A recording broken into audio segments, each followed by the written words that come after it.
Washington থেকে Tehran, পারমাণবিক উত্তেজনা আর যুদ্ধের দামামায় কাঁপছে বিশ্ব রাজনীতি। প্রশ্ন উঠছে, ইরান যুদ্ধে কি সত্যিই ফেঁসে গেছেন মার্কিন প্রেসিডেন্ট ডোনাল্ড ট্রাম্প, নাকি এটি তার কোনো বড় কৌশল?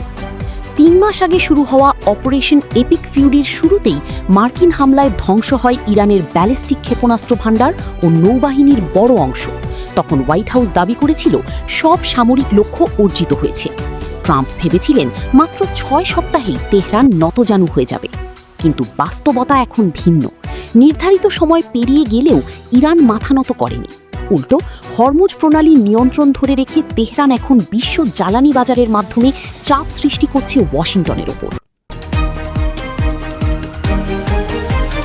ট্রাম্পের সবচেয়ে বড় ভয় পরাজিত নেতা হিসেবে পরিচিত হওয়া, অথচ এখন তিনি পড়েছেন এক কঠিন রাজনৈতিক ও সামরিক সংকটে।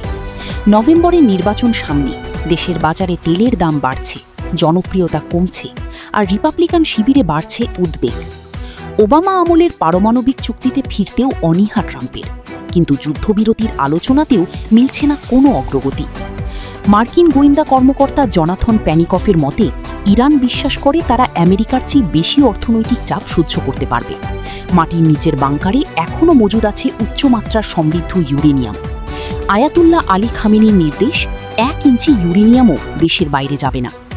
সামরিকভাবে ক্ষতিগ্রস্ত হলেও টিকে থাকার এই লড়াইয়ে ইরান এখন নিজেদের আরও শক্তিশালী ভাবছে।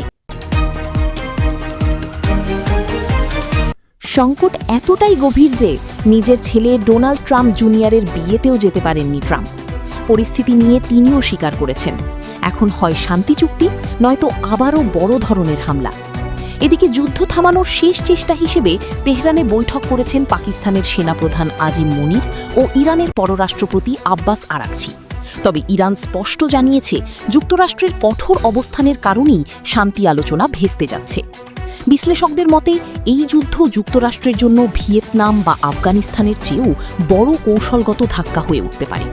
ইউরোপীয় মিত্ররাও ধীরে ধীরে দূরে সরে যাচ্ছে, আর তেহরানের দেয়ালে আঁকা মার্কিন বিরোধী দেয়ালচিত্র যেন একটাই বার্তা দিচ্ছে, শক্তি প্রয়োগ করে সব যুদ্ধ জেতা যায় না।